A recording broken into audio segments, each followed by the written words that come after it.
Many credit Rachel Dolezal for the work she has done in the African-American community. Others say she is nothing more than a con artist. Case in point, Montel Williams, TV host and activist. Is that what you think? That's it, sir. I mean, I just got to call it what it is. I think we in a society really have to stop making excuses and coming up with all kinds of discussions for one thing alone. It's called a liar. Look at this woman's past. The last 10 years, she has been lying for whatever suits her whim. I have 4 biracial children. My children are mixed race. They are African American. They are Caucasian of mixed races. They could check the block black. They could check the block white. They could check the block biracial, depending on which state they're in. Because you got to remember, certain states, if their father is white, they could say they're white no matter what color they're in, but they could tell the truth. My children will always tell the truth. They are of mixed race descent. So what bothers you the most about this, then? She has lied since day one. It's a lie.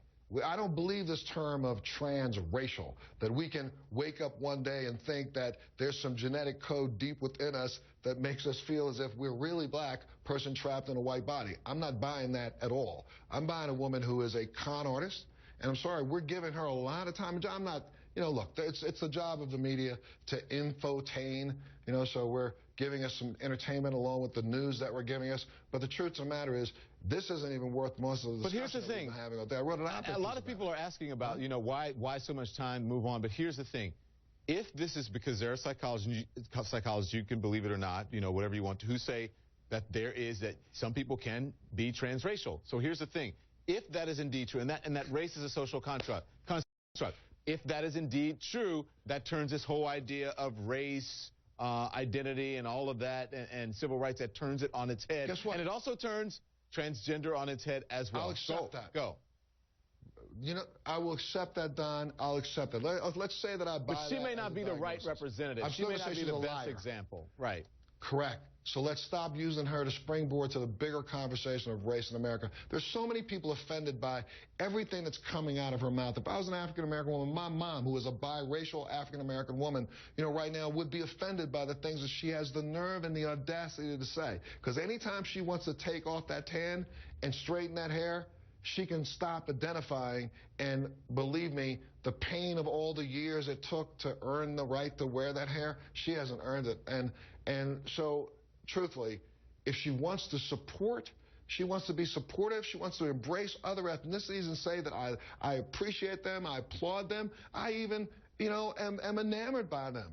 Yeah. But don't lie and say, like she said it on the news earlier today, she even questions her genetic makeup. She's saying she hasn't seen a DNA test from her parents. I want to play that. But before we play that, can we put that picture back up of the hair show? I mean, she had... She went from cornrows to curly to, I mean, she had the hair thing down. But you know, Don, but look at this right now. Spend 3 weeks in Ireland or in Scotland, straighten that hair, that complexion goes back 100% white, and she can walk back here and deny that she ever pretended to be this. That's the problem that everybody's looking at. Okay. Stop lying. If she had said originally, I'm a Caucasian woman, I really have identified so much with the African-American community, I would like to embrace that look, but I'm Caucasian. I don't think anybody would complain. They would complain. Here she is talking about... She has lied, liar. Here she's talking about being, even as a young girl in kindergarten. Listen. This goes back to a very early age with my self-identification with the black experience as a very young child. When did it start?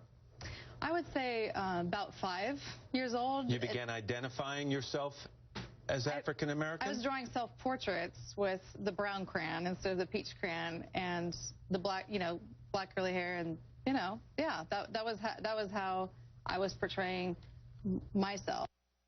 I spoke to her parents last night. Her parents said that this never happened. And Don, look, when I was a child at elementary school, 2nd, 3rd grade, I used to draw pictures of myself as the President of the United States.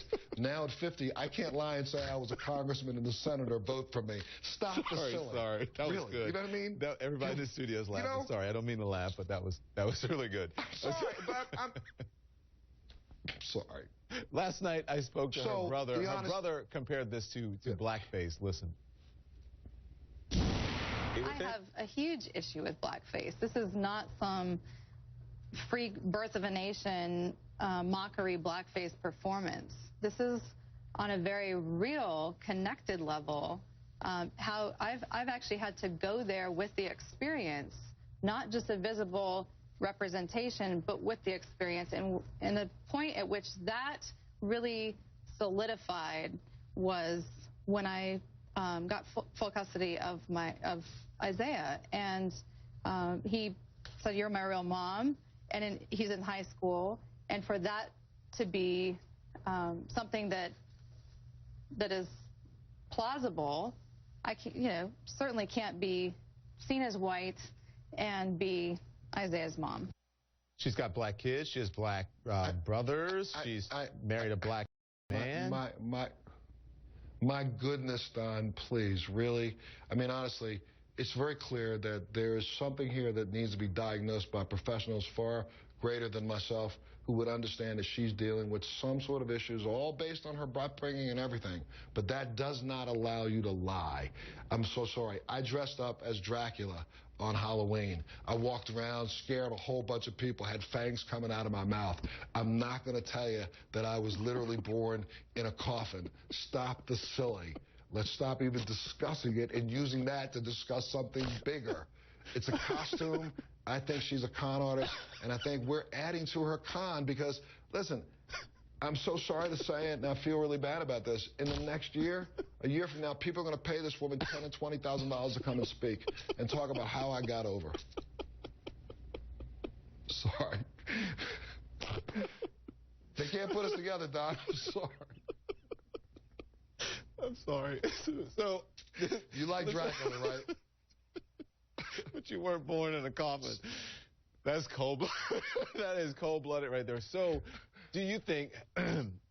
Why do you think this has touched such a nerve? It is so hard to understand that a white person might identify as black. Again, she's had black family members. She has children.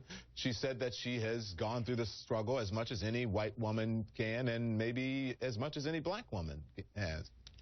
No, Don, she can't say that. I mean, that part you can't say. You just cannot make a lie up. You know, you weren't born this way. You didn't walk the street every single day for 10 to... She had 20 years of being able to play the other color.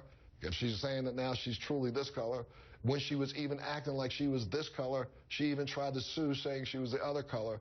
Again, and see, I'm adding to it. I am, because I'm part of the discussion now, giving her grounds to literally act as if this is a valid discussion about whether or not she's the springboard to race. She is not. Okay. She should be a springboard about why we shouldn't be covering liars at this extent and giving them an opportunity to even make some false attempt at legitimacy. This goes to the point of your argument, her speaking on MSNBC today. Listen. Are you a con artist? I don't think so, you know? I don't think anything that I have done with regards to the movement, my work, my life, my identity. I mean, it's all been very thoughtful and careful. Sometimes decisions have been made for survival reasons or to protect people that I love. And all things included, when it boils down, the entire world could say, stand down. But when it comes to being there for my kids and my sister, I will never stand down on that.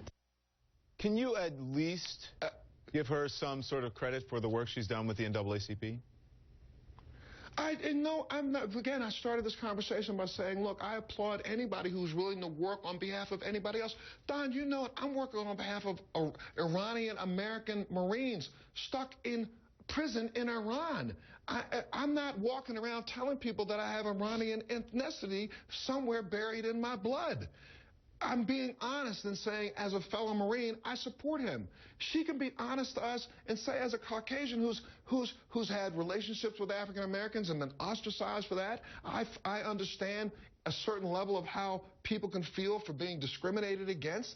But when you, whether she likes it or not, put on a costume and think that that by itself affords you the right to say you truly understand this experience, that is a lie. Yeah. And I think we should stop supporting her lie.